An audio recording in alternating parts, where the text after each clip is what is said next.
मैं भारत को भारतीयता की मान्यता के आधार पर फिर से खड़ा करना चाहता हूं, उस काम में लगा हूं।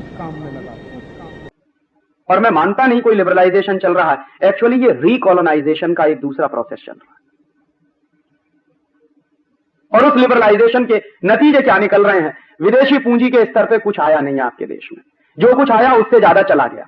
और अगर एक दूसरा हिसाब और जोड़ना शुरू कर दूं कि फाइनेंशियल मार्केट में जो थोड़ी सी विदेशी पूंजी आ गई थी, उससे नतीजा क्या हुआ था? 100-150 रुपए वाला शेयर 1500 में पहुंच गया था, 2000 में पहुंच गया था। जिसको देखो वो शेयर खरीदने के लिए पागल था इस देश में। मुझे वो दिन याद है कि मेरे घर के सामने जो पान बेचता है इलाहाबाद में, वो रोज सवेरे सवेरे आता था, मुझसे पूछता था कि राजीव भाई आज एसीसी का दाम क्या है? तो मैं कहता था भाई तुमको क्या लेना देना एसीसी के? नहीं मैंने एसीसी खरीदा। मैंने कहा कहां से तुम्हारे पास पैसा आ गया? कि बीवी के गहने गिरवी रखे हैं, मैंने एसीसी खरीदा। क्या होने वाला है? क्या लगा आप तो बेवकूफ आदमी, आपको मालूम नहीं मैं रातों रात लखपति होने जा रहा हूं। आज ये 1500 का है, कल 2000 का हो जाएगा, फिर 3000 का हो जाएगा, फिर 3500 का हो जाएगा। आप देखिए रातों रात लखपति हो जाऊंगा मैं। और ऐसे हिंदुस्तान में बहुत इंटेलिजेंट लोग थे जिन्होंने अपनी फैक्ट्रियां बंद करके शेयर बाजार में पैसा लगा दिया, जिन्होंने बीवी के गहने गिरवी रख के शेयर बाजार में पैसा लगा दिया, जिन्होंने मारुति की कार गिरवी रख के शेयर बाजार में पैसा लगा दिया। और मनमोहन सिंह उस समय चिल्ला रहे थे कि देखिए ग्लोबलाइजेशन का नतीजा निकल रहा है, इकोनॉमी बूम कर रही है। माने शेयरों के दाम बढ़ रहे हैं, तो मनमोहन सिंह कहते थे कि इकोनॉमी बूम कर रही है। कोई भी रद्दी से रद्दी अर्थशास्त्री इस बात को कह नहीं सकता कि शेयरों के दाम बढ़ने से कंपनियों की अपनी प्रोडक्टिविटी पे कोई गहरा असर पड़ रहा है क्या? ये जरूरी नहीं है कि जिस कंपनी के शेयर के दाम बढ़ रहे हो वो कंपनी बहुत अच्छा रिजल्ट दे रही हो, ये बिल्कुल जरूरी नहीं है। ये बहुत बार इन्फ्लेटेड होती हैं चीजें। लेकिन मनमोहन सिंह जैसा आदमी जब पार्लियामेंट में यह तर्क देता था कि देखिए मैंने जो लिबरलाइजेशन किया, जो ग्लोबलाइजेशन किया, उससे शेयर बाजार में इतना तेज उछाल आया है, एक दिन पता चला कि बुलबुला फट गया। गुब्बारे में जितनी हवा भरी थी वो सब फट गई। तो पता चला कि 2500-3000 पे बिकने वाला शेयर जमीन पे आके गिरा 100 रुपए में, 150 रुपए में, 200 रुपए में, कोई खरीदने को तैयार नहीं। हिंदुस्तान की पार्लियामेंट ने एक कमेटी बैठाई, पार्लियामेंट्री कमेटी बिठाई गई रामनिवास मिर्धा की अध्यक्षता में। उन्होंने काम किया, 2-3 महीने में रिपोर्ट आई कि ये जो विदेशी पूंजी को हमने छोड़ दिया शेयर बाजार में आने के लिए, वो जो खोल दिया हमने शेयर बाजार में आने के लिए, उसी का नतीजा निकला कि उन्होंने पहले शेयरों के दाम बढ़ा दिए और हिंदुस्तान के लोगों ने क्या किया कि अपने खून पसीने की कमाई को शेयर बाजार में झोंक दिया ले जाके। फिर जब उनको जरूरत पड़ी तो यहां से लेकर उड़ गए, तो पता चला जमीन पे आके हम गिरे। कमेटी की फाइंडिंग्स है, ये मेरी नहीं, कि हिंदुस्तान में विदेशी पूंजी निवेशकों ने कुछ हजार करोड़ रुपए इन्वेस्ट करके हिंदुस्तान के लोगों का 70,000 ऑफ करोड़ लूट लिया। इतनी बड़ी डकैती आपके देश में पड़ गई और आपने किसी ने एफआईआर तक दर्ज नहीं कराई। और बड़े बड़े इंटेलिजेंट लोग जो अपने आप को 30 मारखा कहते थे, जो कहते थे कि शेयर बाजार की नब्ज तो हमारी टिप्स पे रखी हुई है, वो सब मुंह छुपा के पता नहीं कहां दुबक गए, नजर नहीं आते। इसी देश में हुआ ग्लोबलाइजेशन और लिबरलाइजेशन के नाम पर कि एक एक कंपनी आई जिसने 400 करोड़ मार्केट से उठा लिया, पता चला कि वो कंपनी आज कहीं है भी नहीं।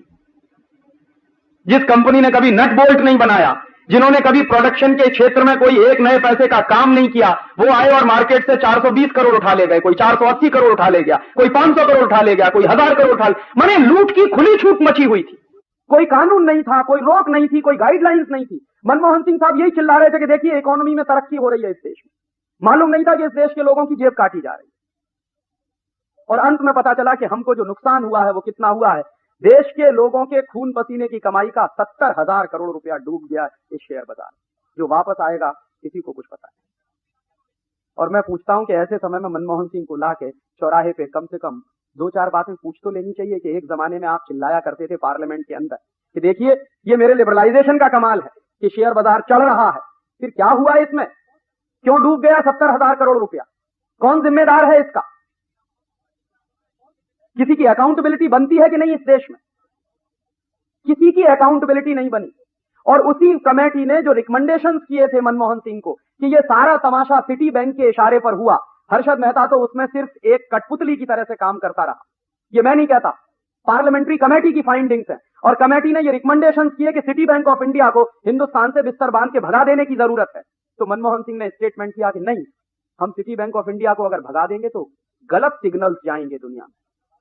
माने चोर को चोर नहीं कह सकते हम, डकैत को डकैत नहीं कह सकते हम, क्योंकि हमारे सिग्नल्स गलत चले जाएंगे। कौन सा देश है ये और कौन सा फाइनेंस मिनिस्टर इस देश को रूल करता है? दुनिया के किसी भी दूसरे देश में अगर अमेरिका में ही ये स्कैम हुआ होता, हिंदुस्तान की जगह अमेरिका को रखकर देखिए, और अमेरिका में ये स्कैम हुआ होता और काश स्टेट बैंक ऑफ इंडिया हमारा उसमें इन्वॉल्व होता, तो अमेरिकन सरकार ने 1 मिनट की देर नहीं की होती स्टेट बैंक ऑफ इंडिया को वहां से रवाना करने में। ये हम पॉलिटिकल स्लेव कंट्री में रहते हुए मैं कह रहा हूं इस देश में कि सिटी बैंक ऑफ इंडिया के बारे में सारे सबूत होने के बावजूद इस देश में सिटी बैंक ऑफ इंडिया को हिंदुस्तान से नहीं भगाया गया, क्योंकि मनमोहन सिंह नहीं चाहता। और कभी कभी मैं ये आरोप करता हूं कि मनमोहन सिंह कोई मनमोहन सिंह नहीं है, वो अमेरिका का 101% एजेंट है इस देश, जिसने इस देश की इकोनॉमी को इतने बड़े लेवल पे ले जाके पटक दिया। और आपको मालूम है जो पैसा डूब गया उसकी वजह से जो रिसेशन है मार्केट में वो आज तक खत्म नहीं हो रहा।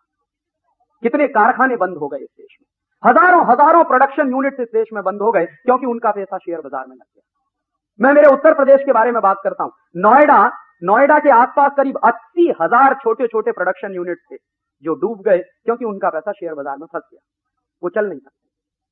और कितने ऐसे लोग हैं जिनको मैं पर्सनली जानता हूं कि जो करोड़पति बनने चले थे रोडपति हो गए, सड़क पे खड़े, डूब गया पैसा शेयर बाजार।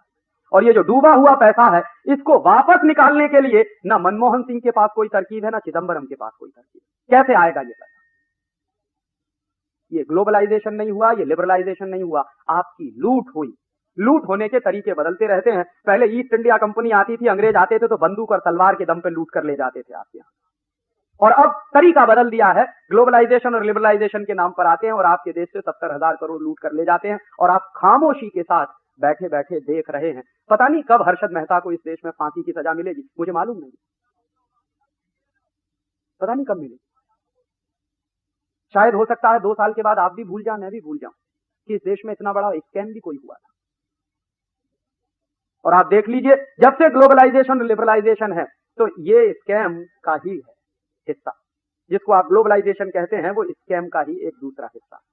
जितने तेजी से ग्लोबलाइजेशन चला उतने तेजी से इस देश में घोटाले चले। 91 से 97 के बीच में जितने घोटाले हुए हैं उसमें पार्लियामेंट की फाइंडिंग्स है, मेरी फाइंडिंग्स नहीं, कि हिंदुस्तान के लोगों के खून पसीने की कमाई का 70,000 करोड़ डूब गया। ये वो क्या, तो 20,000 करोड़ आया और 70,000 करोड़ हमारा डूब गया। ये है ग्लोबलाइजेशन का असली पिक्चर। कोई पूंजी वहां से आ नहीं रही है, आपको लूट करके आपके देश से ले जा रहे। दोस्तों, सबसे पहले तो चैनल सब्सक्राइब करें, फिर लाइक, कमेंट और शेयर करें। और हाँ, हमारा एंड्रॉयड ऐप डाउनलोड करना ना भूलें।